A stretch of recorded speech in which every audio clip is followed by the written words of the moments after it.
Hi everybody, welcome back to Steve's Garage. In today's video, I'm replacing the heater core hoses on a Mark IV 1.8T. The Wastegate Actuator line will be replaced as well, but only because it came bundled with these hoses. There's actually nothing wrong with the Wastegate Actuator line, but because they're bundled with this metal clamp here, I'm just going to go ahead and replace it. There's actually nothing wrong with the hoses, I'm just replacing them as sort of preventative maintenance and because I was in there.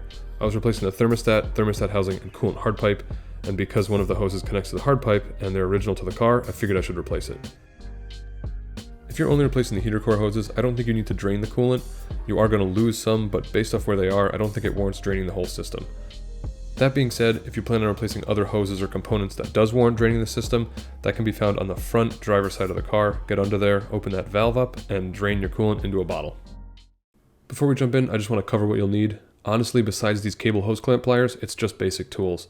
These pliers are really helpful for getting into the hard to reach places, and they're available at many local parts stores, so I highly recommend them. Besides that, some flathead screwdrivers, a pair of pliers, and I did use a pair of vice grips. They were helpful, but by no means necessary. And with that, let's get started. So I actually did the hard part first, which is disconnecting the one hose from the coolant hard pipe or hard line, and then the other hose from the coolant flange on the side of the engine. The best way I found to access the hose clamp that holds the hose to the hard pipe is to go from the passenger side rear with a pair of cable hose clamp pliers. If you try to go from the driver's side where the hard pipe is, there is not enough room. You'll never access it with anything, so this seemed to be clear access and was the easiest way that I found. Once you've got the hose clamp removed, the best method I found to separate the pipe from the hose is to grab the hose with your left hand, the pipe with your right hand, and essentially hug the engine and separate the two. This might be easier if you don't have the pipe removed, but at this point in the process when I was doing these, I already had the pipe off the car, so that was kind of loose and it wasn't an anchor point to just yank that hose off from. The other hose connects to the coolant flange, which is right where your coolant temp sensor sits. It's really easy to access. Just remove that hose clamp and pull the hose off the flange. From there we can move up to where the hoses connect to the firewall. Each coupler has a small metal clip that you have to pop off with a screwdriver, and then you should be able to pull the coupler right off of the male connection that's in the firewall. The biggest issue I had here was making sure that the hose was oriented in a way that I could actually access that spring clamp to pop it out. As you can see, I didn't really have any trouble getting the coupler off the male end coming out of the firewall. Sometimes you will. The one was a little stuck, but just a little bit of force and it popped right off. You do want to be really careful when you're doing this, because if you break off that male connector in the firewall, you're pulling out your whole interior to replace your heater core.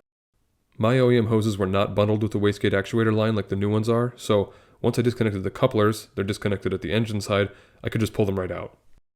If yours are connected, you could either remove the Wastegate Actuator line, which I'm going to cover next, or just cut the clamp and pull them out separately. The Wastegate Actuator hose runs from the wastegate, which is down by the turbo, up to a hose and connects to the N75. Here I'm just removing the wastegate side first, and then we'll move up and disconnect the hose from the N75 hose. The new hose has that little white plastic coupler on it, so you're just removing that coupler portion from the hose from the N75. I have no idea why this was so tough. I assume that 20 years of heat cycling has just sort of fused that little coupler piece to the hose, and that's why it was so difficult. That being said, you are watching this video, which means you're replacing your Wastegate Actuator line, so if you damage it or cut it to get it out, it's not really a big deal. If you wanted to, you could even disconnect the hose from the N75 and just replace the whole length of it. It's just vacuum line, it's not really a big deal. I just didn't have it on hand and wanted to replace only what I had parts for. This goes to this line here, coming from the N75, and the other end of that goes down to the wastegate where I removed earlier. Then you have these two heater hoses,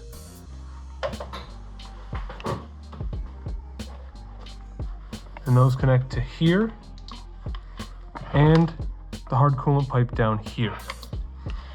Or and kind of, it's really tough to get in here, but it's the hard line is back there. There's only one way for those to go together, because obviously one line is much longer than the other one, so don't worry about that. There should be a little clip here, and there's a barb right there. I don't know that you can see it, but it's there on the hard pipe, and that's where that goes, just to keep it from moving around. The installation of the new hose is pretty simple. You have to make sure that little metal spring clip that we played with earlier is in the open position. Luckily there is a little indent so that it locks into place open. You can install the hose and then lock it in the closed position. Because of the orientation of the hoses, you can't really install these wrong, but the left side gets that straight coupler and the right side gets that angled coupler. There are notches on the lines coming out of the firewall and the couplers on the hoses, so you can only install it one way. They have to face the right way or else it's not going to slide on. Just like when we remove these, you want to be really careful because you don't want to break anything. You do not want to have to remove your dash and replace your whole heater core. These should slide on fairly easily, and once they're in the right spot, you should be able to just pop those clips right up into place. So don't force anything, don't try to jam anything on there. They should pop on, those clips should pop into place, and it should be leak-free, good to go. So just as a final overview, you've got your new Wastegate actuator hose here, new heater core hoses here, and then connected to your coolant flange and hard pipe back there. I'm not going to go into a ton of detail about bleeding your cooling system, it's just not the point of this video, and it is a pretty simple process. So if you have any questions about that, leave a comment and I can help you out, but here's a quick overview. You're going to start by filling up the overflow bottle with coolant, and then start your car and let it idle up to temp. As the coolant starts flowing through the system, the level in the overflow bottle will drop, keep adding more. Go around and check for leaks right now, make sure anything that you replaced isn't leaking. Eventually, the system will warm up, it'll be flowing, and you'll see coolant returning into the bottle, and at that point, you can close it up and go for a drive. Just take it around the block, don't do anything crazy, make sure that coolant level stays the same. If you need to add a little bit, that's fine, but it's probably purged of any air bubbles. And at this point, if you're leak-free, you've successfully replaced your heater core hoses. Congratulations. If you enjoyed this video, check out my thermostat and housing replacement or coolant hard pipe replacement videos. They both pertain to the MK4 1.8T, and they're items that are great to do while you're in there doing other cooling system maintenance. Feel free to leave any questions or comments below. I try to answer everybody. Thank you so much for watching.